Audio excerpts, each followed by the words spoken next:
Chapter 7. Tragan carefully placed the implantation gun back into its case, put the case into the drawer of his desk, and locked it. Freeth looked at the recumbent figure on the sofa. "He doesn't look at all well," he said.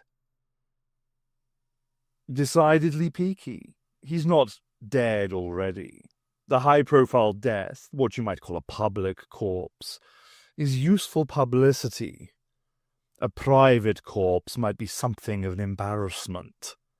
"I know what I'm doing," replied Tragan, walking over to make a close examination of two small red punctures, one on each temple. "The transmitter needles are a little larger than usual, that's all. His system will soon recover." He lightly slapped the flaccid face. "Wake up, Grebber." There was no reaction. Without any change of expression, Tragan lifted his hand and delivered a vicious backhander to Grebber's cheek. His head jerked to one side and he started to moan. "Mr. Grebber," called Freeth in dulcet tones. "Open your eyes, there's a good boy." Grebber complied. Where am I?" His eyes tried to focus. "What happened?" "You passed out, that's all," answered Tragan. "Me?" said Grebber, sitting up and looking vaguely round the room. "I never fainted in my life." He stood up and promptly sat down again. "You'd better be getting home, dear boy," said Freeth, his evident concern creasing the folds of flesh around his little eyes. "If you don't feel well in the morning, you'd do well to go and see your doctor. It could be anything." "Good advice, Mr. Grebber," said Tragan, opening the door. For the first time, Grebber seemed to register who Tragan was. He dropped his eyes. Yeah, he muttered, and made his way uncertainly out. Tragan closed the door behind him. "I hope you do know what you're doing," said Freeth, wriggling his bulk into the vacated sofa and searching for his toffees. "That headset is larger than the normal ER type," he added suspiciously. "Well, of course it is. I'm transmitting and receiving live, not just plugging into a recording. Now, if you'd be so good, Chairman, I have to concentrate." Grebber stood outside, trying to make up his mind. He was still feeling groggy, in spite of getting away from Tragan. Indeed, it was the sight of him that had revived his indecision. He recognized dully that the intensity of his fear had been transformed into a fantastic acceptance of his doom. "It don't make any difference what I do. I've had it either way," he said to himself, rubbing his forehead as if to charm away his throbbing headache. Freeth was right. He'd be better off at home.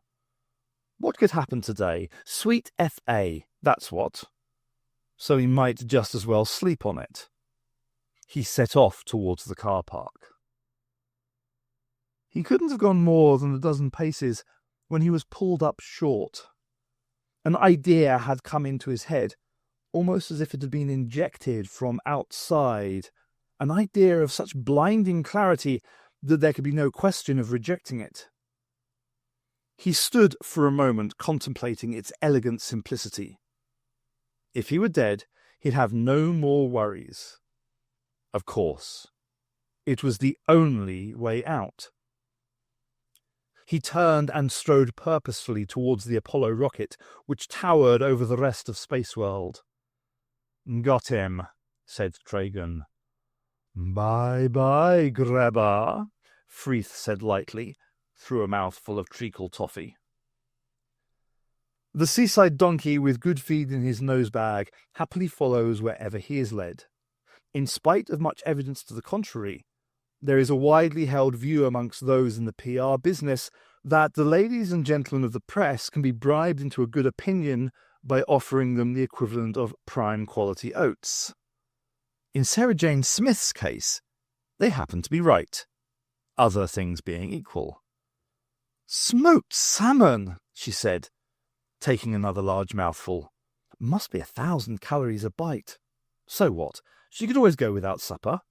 They're doing us proud. I'm bored with smoked salmon, said Jeremy, piling his plate with little Nuremberger bratwurst sausages. Every party you go to, they listen to the Deb's delight. Think yourself lucky it's not a pickled onion on a toothpick. Happily munching, she peered through the bodies of her ever-hungry and thirsty colleagues, milling about the space restaurant. She mustn't let the nosh get in the way of the job. She frowned. Where's the doctor got to? In the observation gallery. I saw him going up with the brigadier. Oh, Jeremy, why didn't you tell me? Pausing only to add a dollop of fresh asparagus mousse to her heaped plate, she pushed her way through to the glass lift in the middle of the circular room, closely followed by Jeremy, and up they sailed like a couple of weightless astronauts to the gallery above. As she stepped out, her attention was caught by the view through the big picture windows, which was even more spectacular than the one from the restaurant below. Of course, on the south side, you had to look through the scaffolding framework holding the exterior lift which had brought them all up, just like the original Apollo rocket which went to the moon. But that merely served to emphasize the incredible distance you could see. The whole of Greater London, with the winding ribbon of the Thames, was laid out like a giant's toy, and beyond, the greens and browns of the Surrey countryside, shading off into a far blue haze. And beyond that even, yes, it was, glinting in the noonday sun, the sea. Not a bad Chablis, all things considered. The brigadier's voice broke into her thoughts.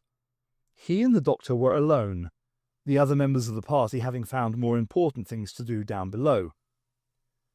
Poking a gourmet forkful into her mouth, Sarah wandered casually round the gallery to the other side, hoping to be as unnoticed as a familiar piece of furniture. All the circumstantial evidence, the doctor was saying, points to their having come from the other side of the galaxy. Now, this was something interesting. She stopped chewing in case she missed something. What evidence? Asked the brigadier.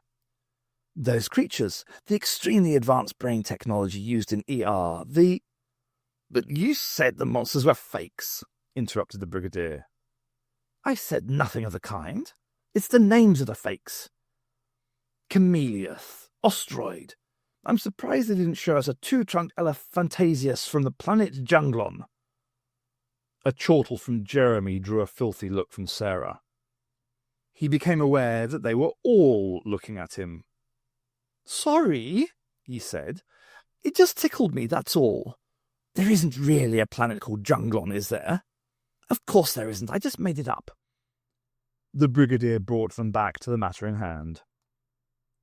So, if they are in fact real, he said, we're on the right track after all. One of them could have killed that poor chap on the heath. If I'm correct in my suspicions, Lethbridge Stewart, you'd be as safe with those creatures as you would be in a field of newborn lambs. Sarah's indignation overcame her discretion. But that Chameleus thing nearly got me. Yes, said Jeremy, it could have had our head off if I hadn't been there. Well, of course, they've programmed the things to appear savage, but I assure you that you were never in any danger at all. Programmed? Said the brigadier.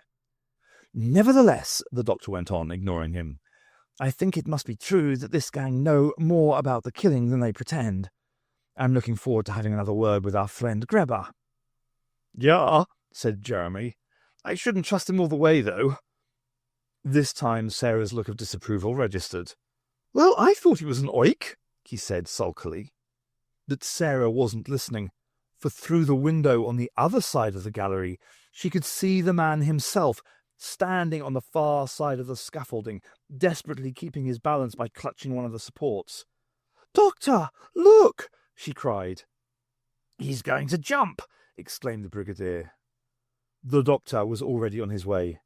Brigadier, he said as he ran to the lift, get the fire brigade with a long ladder. Sarah, persuade him to turn round. Try to keep his attention. Where are you going? She cried. but the lift was already speeding him downwards. Billy Greba had no fear of heights. One of the star workers on some of the tallest developments in the City of London, fastest brickie in the East they used to call him, he'd always enjoyed the sense of freedom he got when he was way up high. The sense of being above the petty concerns of the ordinary mortals on the ground. But he was afraid of dying. It had seemed so easy as he'd climbed the last 30 feet from the lift platform. Even now, as he gazed at the Lilliputian inhabitants of Spaceworld hundreds of feet below, he still knew, with unshakable certainty, that the only way out of his present troubles was straight down. And then a wave of vertigo swept over him. He swallowed and hung on even more firmly. Perhaps he was being too hasty. Even to be banged up for life might be better than... what? Other certainties, inherited from a long line of chapel-goers, and largely ignored in later years, now presented themselves with the inevitability of the predestination he'd learnt about at Sunday school. What if he weren't one of the elect? If ever there were creatures from hell, Tragans were. Maybe he'd had a glimpse of the torments waiting for him in the eternal pit. He started to shake uncontrollably. Dimly, he became aware of a banging noise which had been going on for some time. There was a voice. "Mr. Greba, over here. Please turn round, please." He turned his head. The voice was coming from behind, but climbing up towards him was the doctor himself, the very man he had thought to help him. "Don't look down, Mr. Greba," the doctor called in a calm, firm voice. Greba opened his mouth to try to explain, but nothing would come out but a feeble croak. The doctor was now on a level with him, about 10 feet away. "Look at me," he was saying. "Look at me, that's it. We'll soon have you safe. I wanted to finish it all, but help me, doctor, help me." "Hold on tight," replied the doctor. "Help's on its way. Just hang on." Greba could feel a dreadful compulsion to let go. His fingers were starting to loosen, as if against his will. "I can't hold on much longer," he gasped. "I shall fall. Help me, please." "Very well," said the doctor. "I'll come to you." Greba watched as the doctor, with one hand on the wire rope above his head, edged along the scaffolding pole, holding out the other hand. Suddenly, Greba knew exactly what was going to happen. Although he was still shaking at the extremity of his fear, he reached out and gripped the proffered hand with his own bricklayer's paw. He let go with his other hand. For the first time, there was alarm in the doctor's voice. "What are you doing, man? Hold on! You'll have us both over!" "I'm sorry, doctor," he managed to gasp, and then, with a great cry of desolation and despair, Billy Greba surrendered himself to whatever fate his God had decided for him at the beginning of time. Freeth stopped chewing in alarm as Tragan's shout of terror echoed round the mahogany panels of the office.